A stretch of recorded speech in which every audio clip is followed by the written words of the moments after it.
In this tutorial, we will look at scholarly information and how it is different from what you typically find in Google.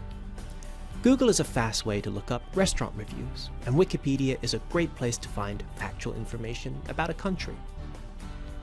But what about when your need for information goes beyond simple, everyday questions?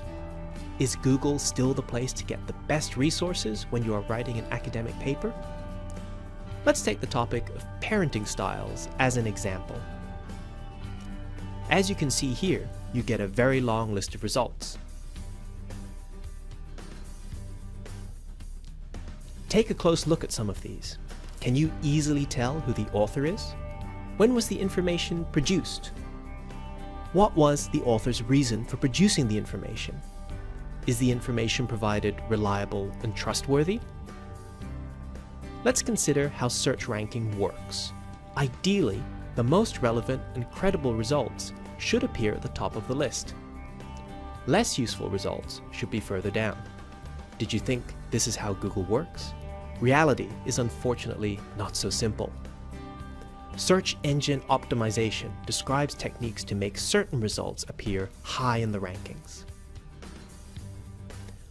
Google considers over 200 different factors, including how popular a site is among other websites. Advertisers and corporations spend huge amounts of money to make sure their results appear first. This means that you can never be sure that your results list is free from SEO manipulation. This, combined with the overwhelming number of results, can make doing academic research on Google very frustrating. One temptation to relieve this frustration is to rely on one popular website, Wikipedia. You probably already know that anyone can edit Wikipedia, but in fact, very few people actually edit Wikipedia articles on a regular basis. Those that do tend to be white men, meaning that there is a potential for bias.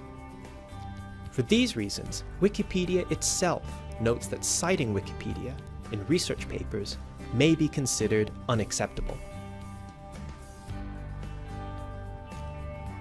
Therefore, you won't be able to use Wikipedia in your literature review assignment. Google is also not your best choice, as it does not search deeply into paid databases.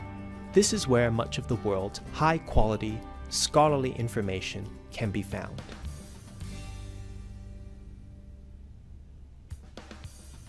So, how can you access these resources? OneSearch, the library's main search tool, is a good place to start. Unlike Google, OneSearch places more emphasis on keyword relevancy when displaying results. As OneSearch is paid for by the library, there are no companies trying to manipulate the order of your results list. You'll find a tremendous variety of material in OneSearch, all of which are high quality. Let's take a quick look at some of the major categories of scholarly information that you will find through the library's OneSearch platform. First are books and ebooks, all of which have been purchased by the library. No paywalls here. Books are important to research because, unlike many online articles, they have been through a rigorous review process prior to publication. This takes time, but ensures high quality. You will also find journal articles in OneSearch. These quality sources have gone through a process called peer review.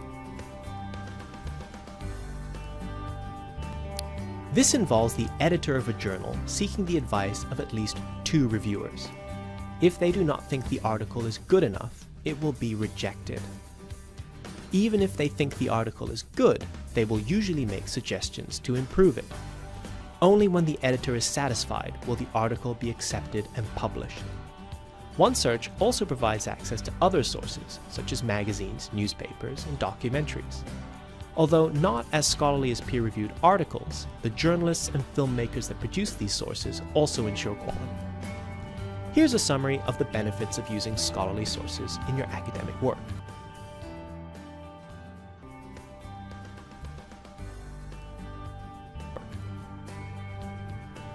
If you have any questions, please do not hesitate to ask a librarian.